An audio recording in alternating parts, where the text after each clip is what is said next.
আসসালামু আলাইকুম, কেমন আছো তোমরা সবাই? তো এটা হচ্ছে ছানার মিষ্টি। কত বছর পরে যে ছানার মিষ্টি খাইলাম, বহু বছর পরে এই ফ্রেশ ফ্রেশ ছানার মিষ্টি খাইলাম। আজকে আমার সারাদিন এত ঝামেলা গেছে জানো, আমার ব্যাংক অ্যাকাউন্টটা হ্যাক হয়েছে এবং ইউএস ডলার, অনেকগুলো ডলার ওরা ইনভয়েস পাঠাইছে। মানে আমি পুরা পাগল পাগল অবস্থায় আজকে সারাদিন।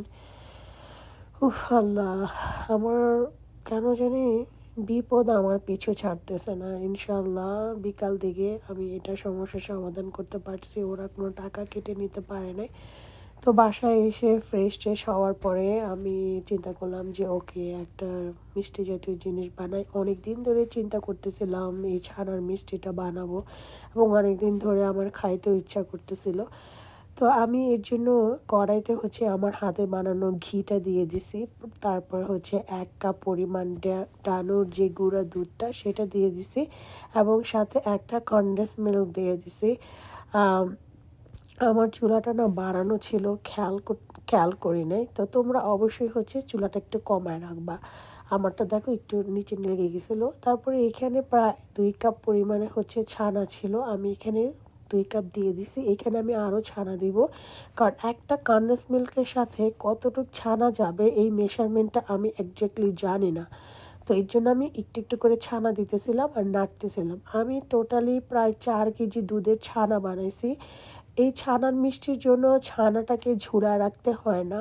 আমি মানে ছানা বানানোর রেসিপিটা পোস্ট করছি। তোমরা যারা বিগিনার, যারা একদম নতুন, এখনও জানো না কীভাবে ছানা তৈরি করতে হয়, তোমরা চাইলে ওই রেসিপিটা দেখে নিতে পারো।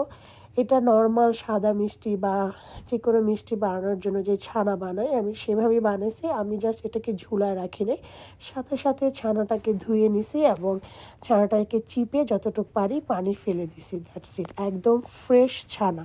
তো আমি এখানে একটু একটু করে প্রায় 4 কাপ পরিমাণ ছানা দিয়ে দিছি। মানে 4 কেজি দুধের সবটুকু ছানাই এখানে লাগছে একটা কনডেন্স মিল্কের সাথে। এখানে আমি কোনো সুগার বা কোনো কিছু দেই নেই, কোনো কিছু লাগে নেই। বাট তোমরা যদি একটু বেশি মিষ্টি চাও তাহলে আরেকটু মিষ্টি অ্যাড করতে পারো, লাইক চিনি দিতে পারো বা আরেকটু কনডেন্স মিল্ক দিতে পারো।